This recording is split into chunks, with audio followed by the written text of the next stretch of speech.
This episode is brought to you by Amazon Prime. There's nothing sweeter than baking cookies during the holidays. With Prime, I get all my ingredients delivered right to my door, fast and free, no last-minute store trips needed. And of course, I blast my favorite holiday playlist on Amazon Music. It's the ultimate soundtrack for creating unforgettable memories. From streaming to shopping, it's on Prime. Visit Amazon.com/Prime to get more out of whatever you're into. This episode is brought to you by Atlassian. Atlassian makes the team collaboration software that powers enterprise businesses around the world, including over 80% of the Fortune 500. With Atlassian's AI-powered software like Jira, Confluence, and Loom, you'll have more time to do the work that matters. In fact, Atlassian customers experience a 25% reduction in project duration per year. Unleash the potential of your team at Atlassian.com. Atlassian.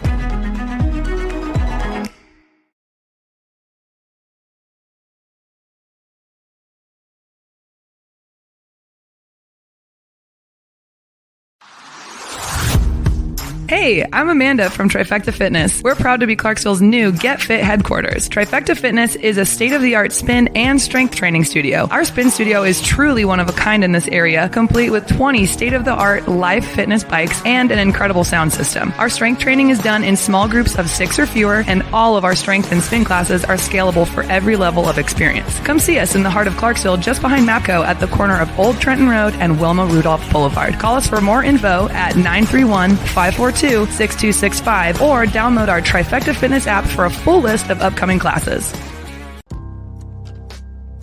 In October 2019, Arlington, Texas was chosen to be the home of a new national museum, unlike any other.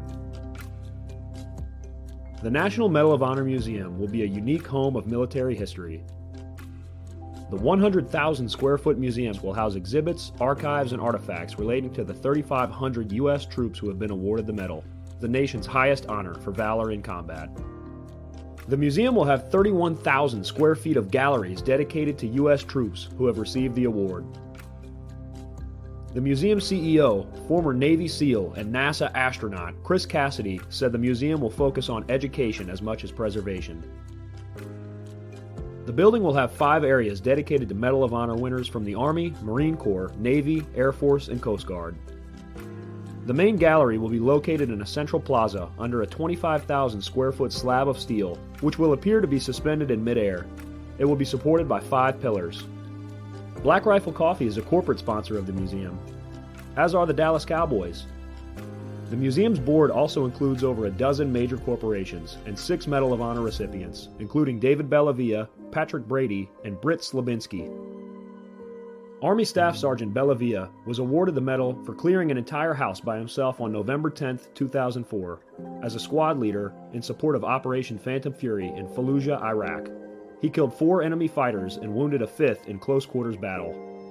Army Major General Brady flew and coordinated the evacuation of 51 seriously wounded men during a firefight in Vietnam in January 1968.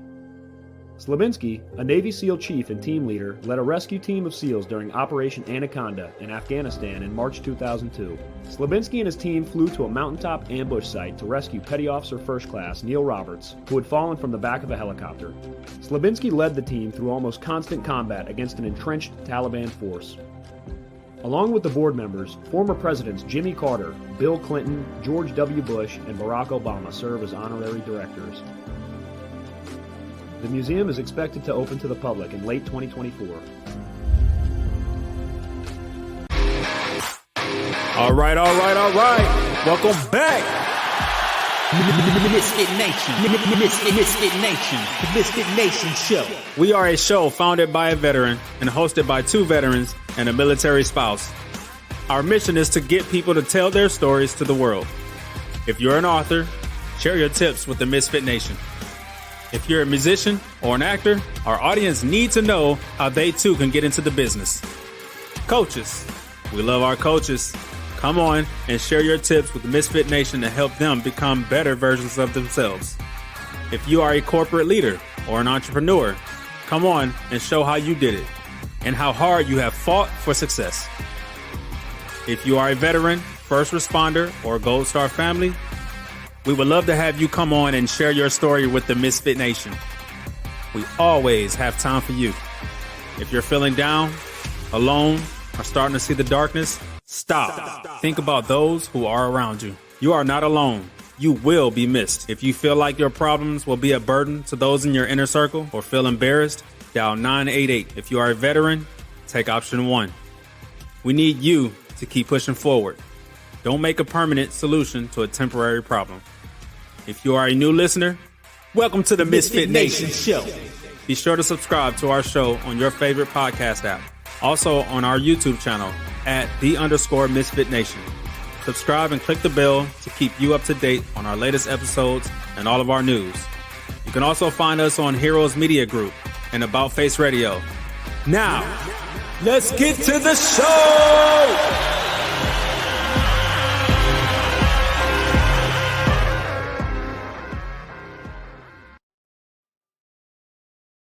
All right. Welcome back to the MisFitNation Show, Sunday after dinner. Thank you for taking some of your time on this Sunday.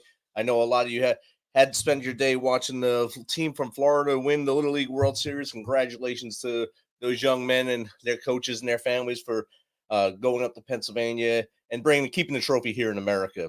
So it's a good news tip to start the show with. And of course, you know how we do things here at the Misfit Nation. We try to honor those who have served and those who are serving our communities. And again, tonight we have one more to list on the end of watch. Investigator Taylor Bristow of the Carroll County Sheriff's Office in Georgia.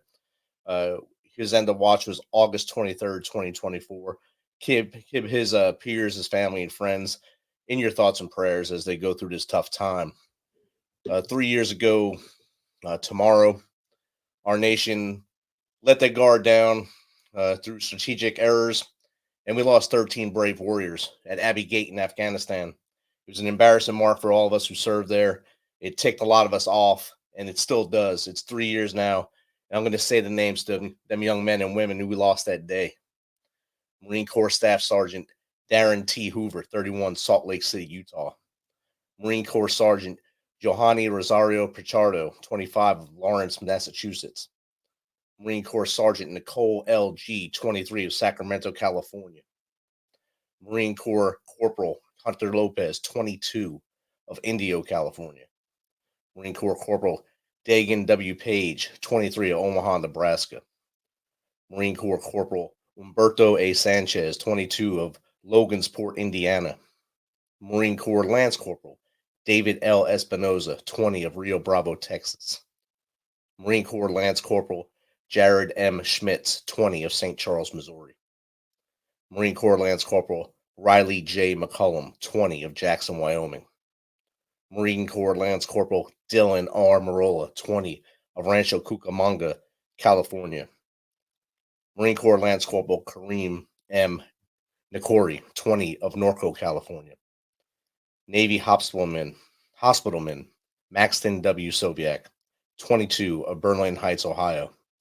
And Army Staff Sergeant Ryan C. Nouse, 23, from right here in Corrington, Tennessee.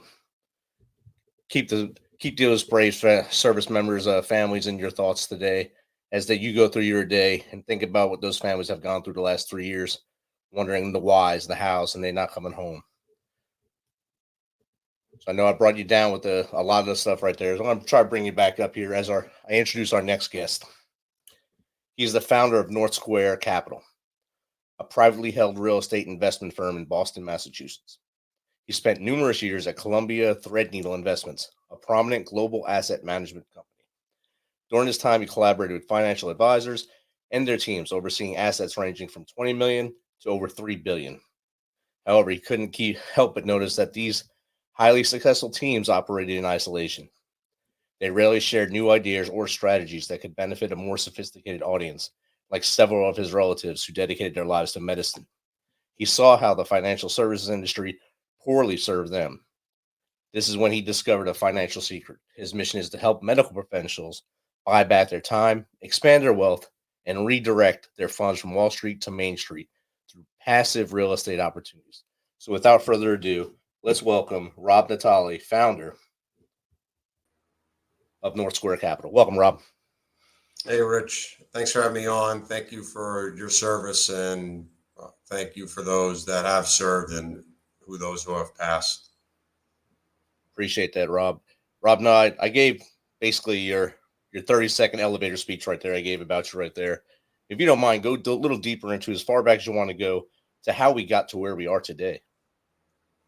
Yeah. So for me, Rich, you touched on it. Like you said, I used to be in the financial services industry, working at a company based in Boston called Columbia Threadneedle Investments. So my job was working with financial advisors out in the Pacific Northwest. So Washington State, Oregon, and Alaska. Based in Boston, and travel out to the territory maybe for a week at a time, every 2 to 3 months out of the year. And what we were doing, what we were selling was different investment products such as mutual funds, separately managed accounts, ETFs, etc., and worked with a wide range of individuals. So we'd be talking to folks that were managing a book of business of somewhere around $20 million to what you were talking about, many family offices, these teams that were managing the billions in assets, $3-4+ billion. And what I noticed was these teams that were managing the billions in assets were utilizing strategies that 90% of the population does not know exist. And then if they find out they do exist, they almost think it's too good to be true or some sort of scam, because how come no one's ever told me about it before? So it almost to me felt like a good old boys club, like the wealthy keeping ideas amongst themselves. One of those strategies, which we'll get into in a little bit, is specifically real estate and real estate syndications. So that was one thing I noticed. And then I would talk, which is a huge 180 from the medical industry and healthcare professionals. So I had 3 family members who were and are medical professionals. And in that world where a discovery is made for the betterment of all, that information is disseminated out to the masses. So it's a pretty striking difference between the two. And then I would ask my family about, what was going on at work. And they shared with me all the headwinds going on in the healthcare space, between the corporatization of healthcare, contracts being renegotiated, insurance companies dictating how patients are being treated, insurance reimbursements have become more of a bear than ever before, high levels of moral injury, kind of the list can go on. And at the end of the day, I felt like their employers not really having their back. And then I would ask, what's your financial advisor doing for you? And it was very much a cookie cutter type of approach, where it was a 60-40 portfolio, 60% stocks, 40% bonds, and they're collecting an asset under management fee of somewhere around 1%. And if the market goes down, it's more or less, hey, we're going to buy and hold and just even Steven. So then I kind of saw that approach, cookie cutter approach, how poorly the financial services industry was treating them. And then lastly was, and this isn't for everybody, I always say this, is there are plenty of good financial advisors out there. But in my experience, my 5+ years in that world, I didn't necessarily find it to be a bad seed. It was more or less a bad tree, meaning that they weren't operating as true fiduciaries, not operating the best interest in the clients. It's more or less of, what can you do for me? So I got to the point where I just couldn't stay in that industry anymore. Moral compass is no longer aligned.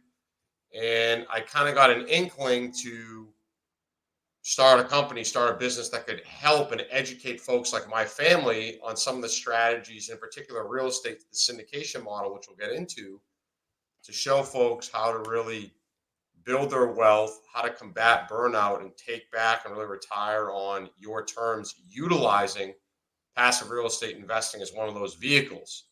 And I candidly was afraid to start that company off leaving Columbia Threadneedle, got in residential real estate, got into residential mortgages, but I kept on getting this pull to start a company. And then 2 years and change ago is when we started North Shore Capital, which again, our mission is defeat burnout, helping medical professionals defeat burnout, build wealth, and helping them retire on their terms through passive real estate investing. And that's what brings me here today, Rich. Outstanding. And that you had like that entrepreneurial spirit within you, because you've seen the need and you now have tackled or tackling that need now, just based off your knowledge of financial gain, the real estate market. And then, of course, your family and what they were doing in the medical world. you took all that together, you created your company, and now you're able to help not just your family of medical professionals, but their whole profession. So that's outstanding. Yeah, no, it's very rewarding work. I love what I'm doing now. So it's spot on. I'm very passionate about it. So you talked about real estate syndication and your strategies to do such. I don't even know what that is, so you can probably need to break it down Barney style for me and probably the audience there. So if you want to break down what real estate syndication is. Yeah. So at a very high level, Rich, and for those listening, is in a real estate syndication, we are bringing together limited partners, folks like, let's say yourself, Rich, and myself. We call it limited partners, okay? And we're pooling together our assets to acquire a property or properties that we wouldn't be able to afford to acquire on our own. And then we're relying on another group called the general partners to execute that business plan. So that's at a very high level structure of what a syndication is. Some folks think of it as like a kind of a crowdfunding type of model, but that's at a very high overview. And I'm happy to get into deeper in that if you think that'd be best value for you, Rich, and for the audience. I think they'd gain a lot from that. A lot of them like to pool their resources in other areas. This would be another great area for them to pool and make that syndicate and do it. So the way to, Rich, to give you, to dive in a little bit deeper is for folks that might be thinking about from the investment side, when you go in as a limited partner, because one of the first questions I'll get, Rich, is, okay, like, how would you even go about doing that, right? What does this process look like? Again, why have I never spoken about it before? Why has no one ever spoken to me about it? So what you have to do is you can do it two ways. One, you can really look to go about doing it by yourself and, doing some of the self-education on certain questions to ask when vetting out deals or opportunities. Or you can look to work with folks, let's say like myself, where I operate more or less as a fund manager, where I'm doing the due diligence on behalf of my clients or the limited partners. So I'm vetting out the general partners. So I'm vetting out the individual, the team, and then the investment opportunities. It's similar to like you don't know what you don't know. So think of it as a physician-patient type of relationship or consultation where everyone on this call has gone to see a physician and there's questions they should have asked on that appointment that they did not ask. And they didn't ask them because they didn't even think to ask it. Or maybe they thought about it after, I should have asked that question. Folks can do that, but my job is to do that again for them because it's knowing what type of questions to ask to vet out these specific opportunities and to present them to my client base with the conviction of, I'm going to be investing in these opportunities. Do you want to partner alongside myself and North Square Capital in these as well? I understand a lot better now. So that's awesome. I'm sure the audience, they're not asking questions about it, but they're probably writing things down right now that they'll ask me later. I'll have to reach out to you for, but it's awesome when we can bring multiple guests onto our show with financial smartness or subject matter expertise to come in and teach our audience and give them the Misfit Nation tools so that they too can have freedom at the end of their careers where they can walk away with their head held high, knowing that they're set for the rest of their lives. And I think one of the pieces too, and just to let you know, Rich, and for everyone listening, like I'm a proponent of both the stock market and the private markets that I'm speaking to. I'm for both. I just think there needs to be a more holistic approach when individuals are out there constructing their overall investment strategy and philosophy. So I shared with you earlier about the 60-40 approach. I kind of call it really a cookie cutter approach, where my belief and philosophy is following a different model where it's much similar to what the largest pension plans of the country are doing. So let's say CalPERS, California's pension plan, about $470 billion, or New York City state pension plan, which is about $280 billion, where they're utilizing a strategy, a 40-30-30 approach. Just 40% stocks, 30% bonds, and then 30% in alternatives. Real estate, this type of investing falls in that bucket. and you use that as a benchmark, and you dial it up higher or lower depending on individuals' risk tolerance, time horizon, what their actual needs are for themselves and for their families. And one of the reasons too that for individuals might be wondering, again, if they haven't heard of this before, I know Rich, you share this was a new topic for you, is in general, the financial services industry is not going to be inclined to talk to individuals about this type of investing, because let's say it's a Morgan Stanley or Merrill Lynch advisor. They more often than not don't have the ability to hold real estate investing or specifically syndications on their platform. And because they don't have the ability to hold that type of investing on their platform, they're going to be less apt to want to talk to one of their clients about it. Because if they do, that can be assets that leave their book of business, and advisors get compensated based off of assets under management. So it's inherent conflict of interest involved with that. So that's where, again, to divert a little bit too from that first question you asked to that piece too, why folks haven't heard of it, or a lot who haven't, that is a major reason why. That's understandable. And you, like you said, their plate's aimed at one thing, and that's what they do.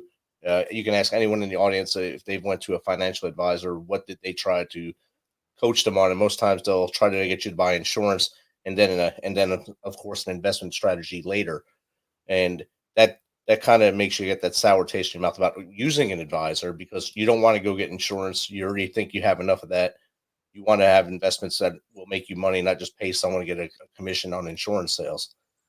So adding another thing to the plate, like real estate, and learning that how much you can make doing real estate, and getting involved with bigger parts of the real estate business will really help the audience, in leaps and bounds to get ahead of themselves now. Yeah, and there's two things. So I'll add something a little bit different too with regard. I'm going to answer two things. One, for anyone who has an advisor, is looking to vet an advisor, I think the first question they should ask, he or she, is, do you follow the fiduciary standard? Are you actual fiduciary, or do you follow the suitability standard? So the difference between the two is the suitability standards, they can recommend and put you in an investment that could be a fit for what you're looking to do, but it doesn't necessarily have to be the best option for you. I encountered that quite a bit when I was working at Columbia, where the fiduciary standards, when they are truly operating the best interest for you and for what you're looking to accomplish. The other piece too for your audience, that a term that some might be familiar with is, and Rich, I'll ask you too, are you familiar with the terminology a REIT, or a real estate investment trust? No, I'm not. Okay, so a REIT, which some people might think, oh, I'm messing my advisor, or I'm investing in a REIT, so I'm getting involved in real estate. So you are getting investing and involved with real estate, just in a different way. So two major differences between what we call REIT and when you're investing in this real estate syndication is, one, REITs are much more highly correlated to the stock market, meaning the market's going up, they're most likely going up. If they're going down, if they're going down, market's likely going down. So it's not as much a diversification buffer as where you'd find in a syndication. And two, and this is especially relevant for folks who are high income earners, in a REIT, it's similar to owning a mutual fund. You don't actually own the underlying pieces of real estate. You own a piece of a fund. So you don't get any of those paper losses and depreciation passed on to you, where in a syndication, you are an actual owner of a part owner of the property. Okay. And what does that mean? Is you get a K-1 from the IRS every year that shows what your percentage ownership is within that partnership. And what you can do is you take those paper losses, you can offset them against some of your passive gains that you have. So that's where you might hear folks talking about, oh, how are all these guys and gals making all this money and not paying taxes? This type of strategy is one of the strategies used to help do that. And that's why I refer to it as the good old boys club, kind of the wealthy trying to keep ideas amongst themselves, ties into this type of strategy. That's understandable right there.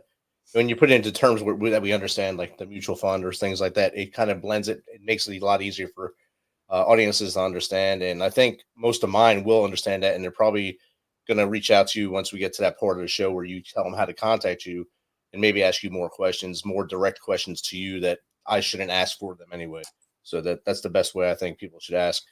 On your website, you have the floating bubbles, I call them. One says defeat burnout, one says grow wealth, and retire on your own terms. Yeah. Let's go a little in depth on the three of those and how they work together, kind of like a Venn diagram, I'm guessing. Okay. So as you noticed too, Rich, on the website, well, I work with folks outside of the medical community. My business really much is catered predominantly towards medical professionals. That's one for folks here. It doesn't mean I don't work with folks outside of it, but it's predominantly catered towards the medical community. So the first piece that you're talking about is defeating burnout. So burnout is a global workforce phenomenon. The World Health Organization is defined it as a health concern. And what is burnout in the simplest level? It's chronic workplace stress that has not been effectively managed. And burnout in the medical industry is higher than any other industry there is out there. So to break down burnout, there's many different symptoms, but they fall under three different spokes. The first one is you're physically and emotionally drained. The second, you've lost your sense of passion and purpose of what you do. And the third is lack of efficacy. You don't feel that you're good at what your job is. Okay. The opposite of that, of burnout, is what I call the ABCs. So A, standing for autonomy, both personal and professional. B, standing for belonging. You're more proud of the name on the front of your jersey versus the back. Ideally, you're going to find that at work. But if not, you join different organizations or part of groups that you have a lot of passion about. Gardening, let's say it's cooking food. If you love food, like I love food as an example. Working out. And then C is competence. You're good at what you do. So what I do is I can help my clients with the A and the B part, the autonomy piece and the belonging. The competency part can't help as much with on that. But I look to help on the autonomy and the belonging part. We're helping defeat the burnout. Now, part of that with defeating the burnout ties into the building wealth component. Okay. There's a major difference for everyone who's listening, Rich and all your audience. If they have not been burnt out, if you haven't been burnt out, you know somebody who has.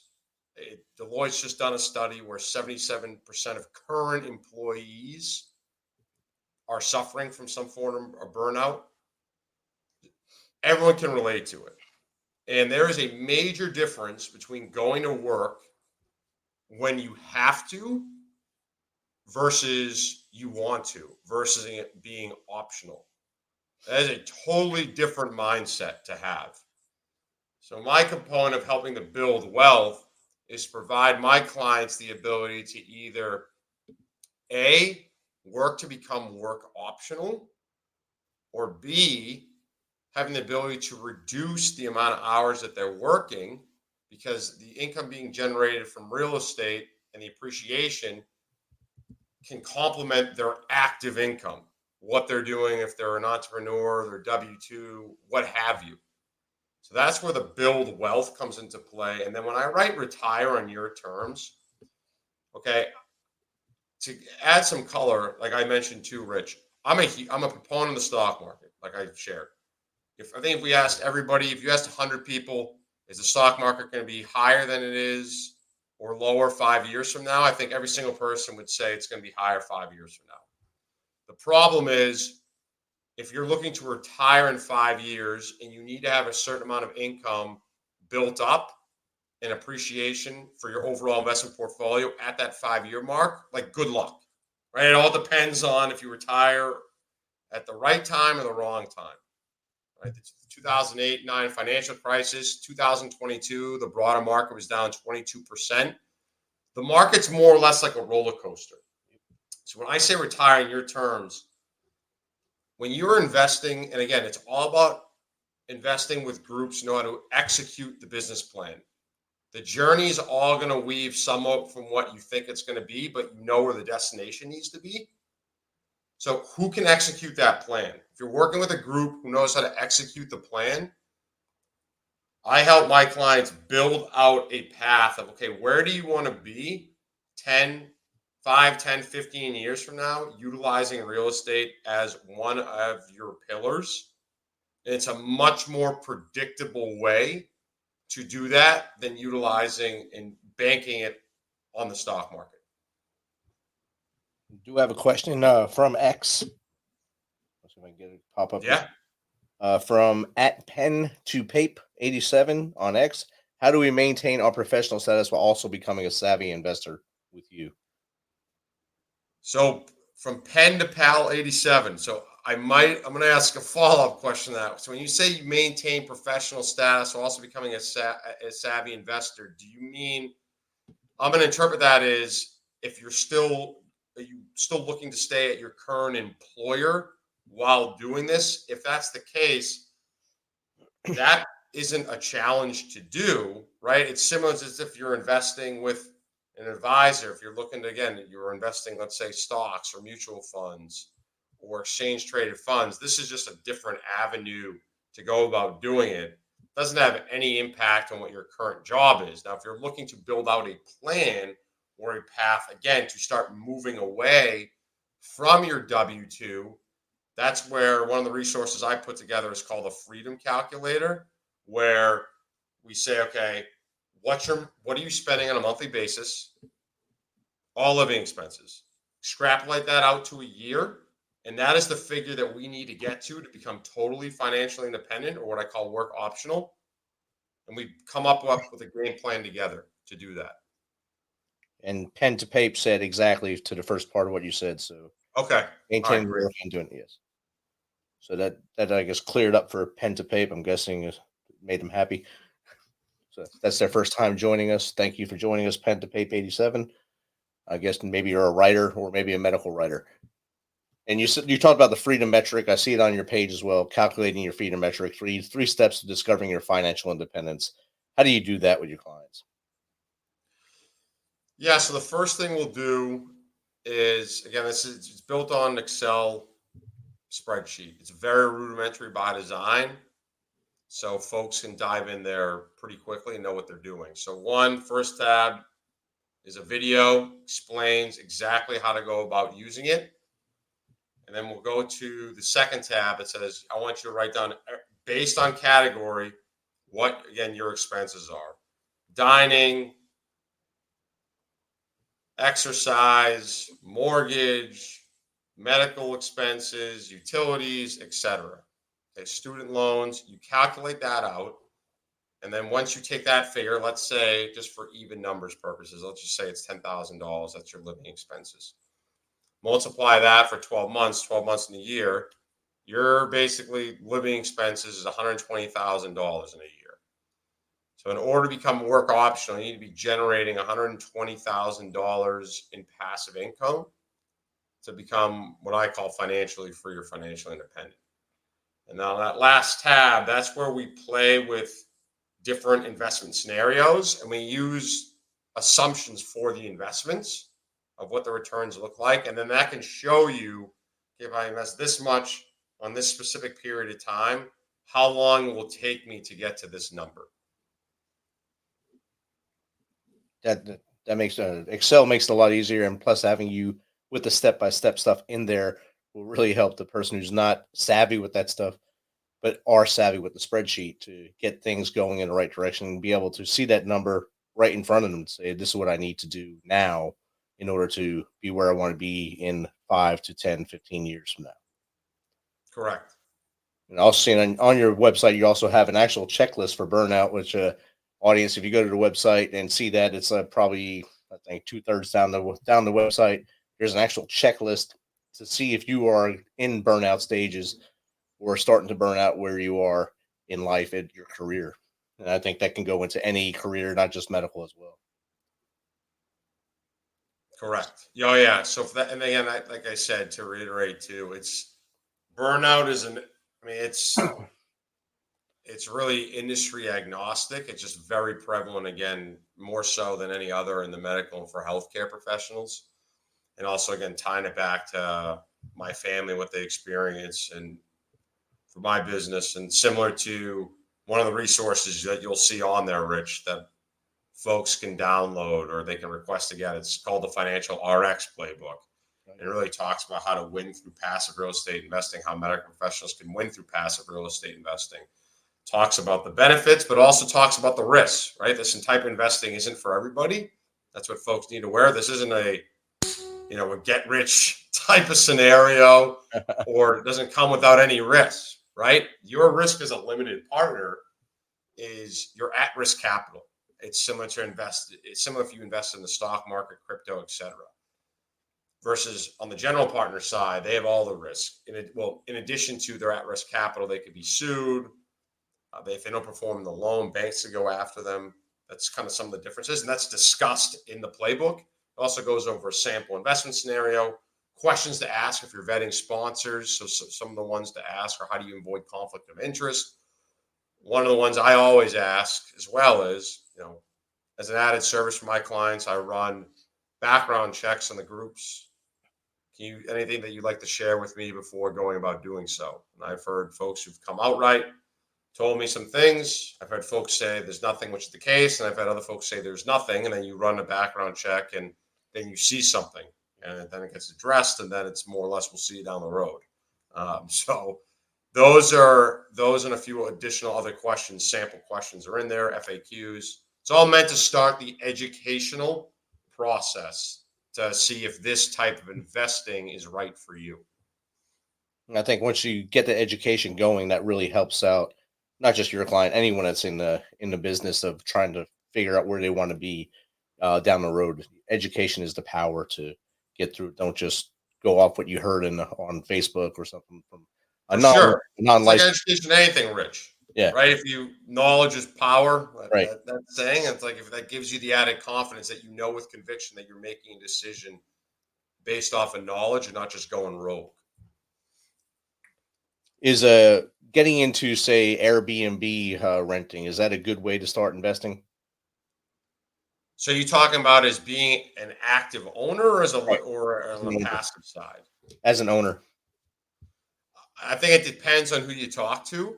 So, and the Airbnb market is extremely saturated now, very saturated. Now we'll take a step back.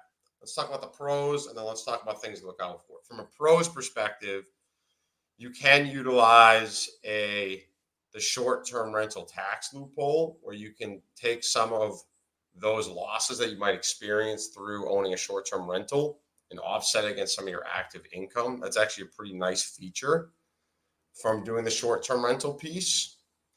The things that you want to monitor are what market you're in. Do you have the time and patience to do it if this becomes somewhat like a second job? If you hire an outside property manager for you, are you going to be a small fish in a big pond? Meaning, let's say you have a couple properties, but they have other clients where they're managing 10 to 15, only 2 for you. You're going to be much lower in the priority or in the totem pole. Some markets, for example, like in New York City, you can't even do, essentially, more or less, you can't do an Airbnb. It's pretty much impossible to do it. So I think you have to know what markets. Like myself am bullish in the overall space if you know what you're doing. I mean, that's one of the reasons why I partnered with a group. The name of that group is called TechVestor, where they are institutionalizing the short-term rental space. So what I mean by that, Rich, is it's a portfolio of 140 plus short-term rentals. So you could think of that as almost like a mutual fund of short-term rentals across 9 different markets.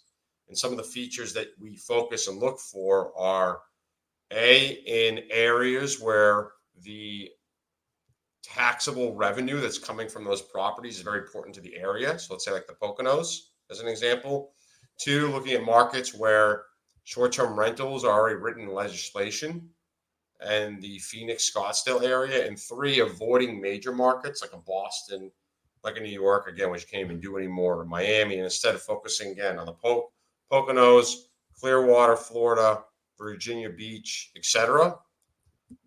And also focusing on 4+ bedroom properties that don't really compete with hotels. That's very high level.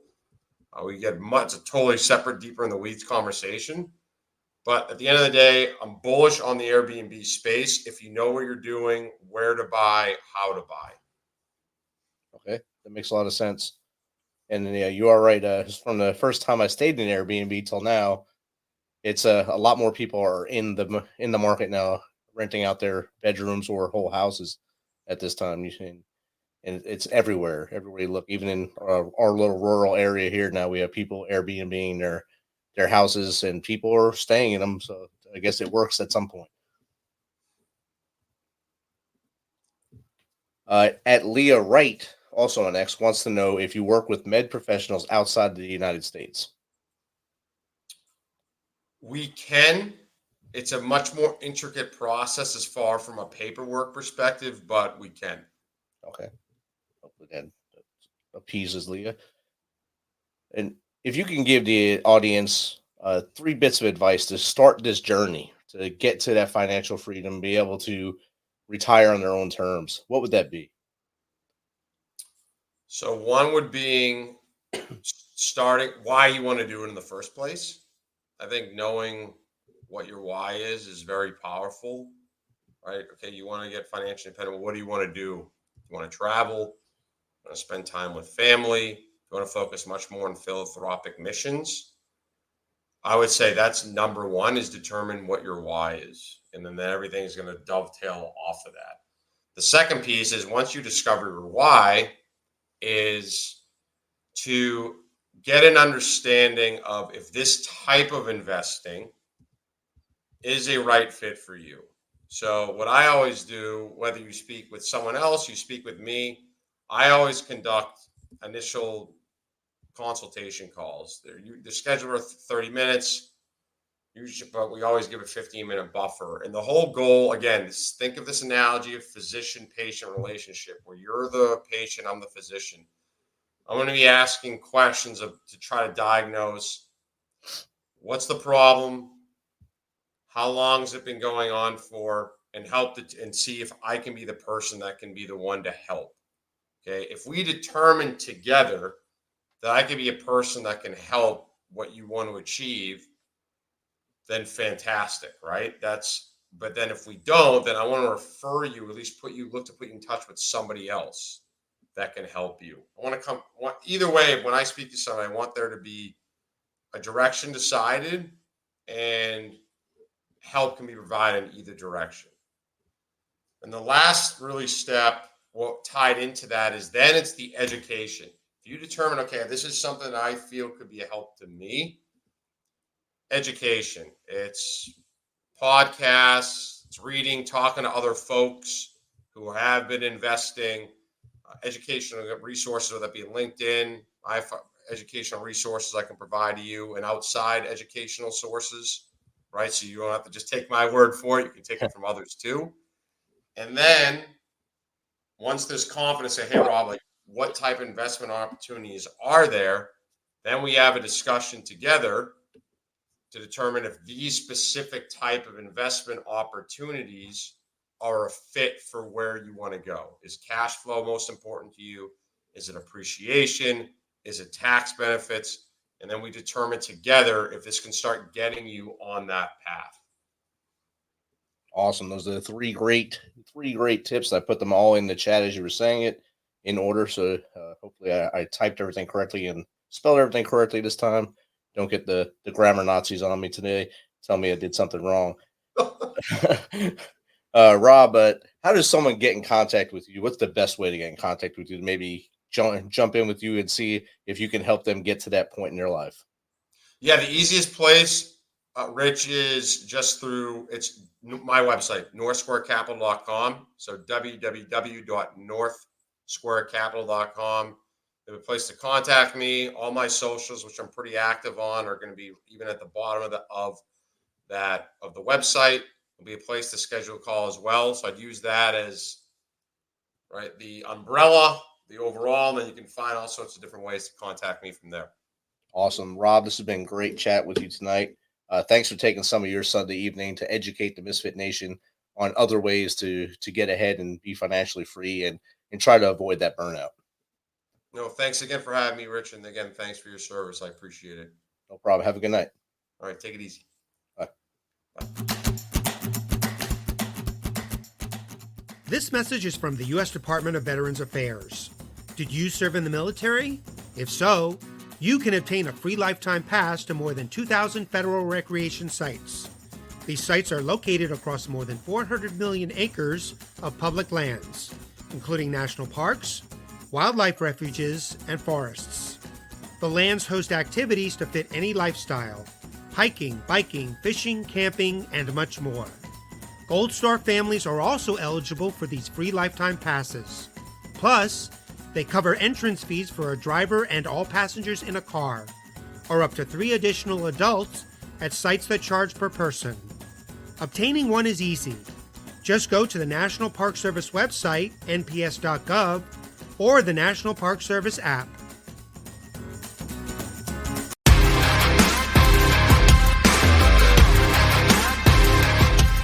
Thanks for checking us out and being a part of the Misfit Nation Show. Don't forget to visit our website at themisfitnation.com.